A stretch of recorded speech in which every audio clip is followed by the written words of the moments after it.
जुलेखा आशिक हो उसको यूसुफ कहते हैं, जिस पर यूसुफ का खुदा आशिक हो उसको मोहम्मद मुस्तफ़ा कहते हैं। बिस्मिल्लाहिर्रहमानिर्रहीम। دا کومه ویډیو چې نن ده دا د نبی علیه الصلاۃ والسلام د حسن د هغه د جمال او د ښایست په باره کې ده.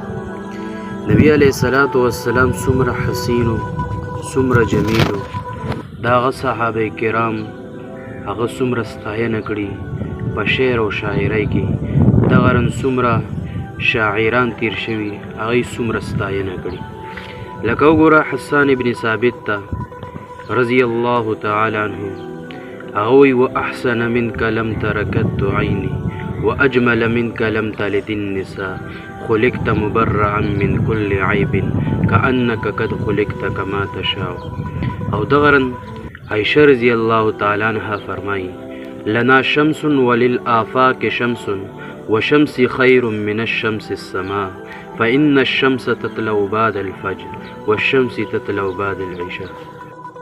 یو عالم باندې اعتراض وشو په منبر چې یاره تاسو د یوسف علیه السلام ښایست هم بیانوئ او د نبي علیه السلام ښایست هم بیانوئ. نو ما ته ووایه چې د نبي علیه السلام ښایست ډېر و که د یوسف علیه السلام، ځکه چې بعض دغه کې خو راځي چې یوسف علیه السلام ښایست چې د دنیا ښایست یو طرف ته کې د یوسف علیه السلام ښایست بل طرف ته کې، د یوسف علیه السلام ښایست پسې به ونه رسي. هغه ورته یو ډېره عجیبه جمله ووی، هغه ورته وی جس پر زلیخا عاشق ہو اس کو یوسف کہتے ہیں اور جس پر یوسف کا خدا عاشق ہو اس کو محمد مصطفیٰ کہتے ہیں. نو دا زما د نبی علیه السلام ښایست و، دا د هغه جمال و. د دنیا محبوبې به څه محبوبې وي، راشئ حقیقي عشق کې مبتلا شئ چې د نبی علیه السلام په عشق کې رنګ شئ. بیا تا خپل سکون ته وګوره، د زړه چین ته وګوره او د زړه راحت ته وګوره.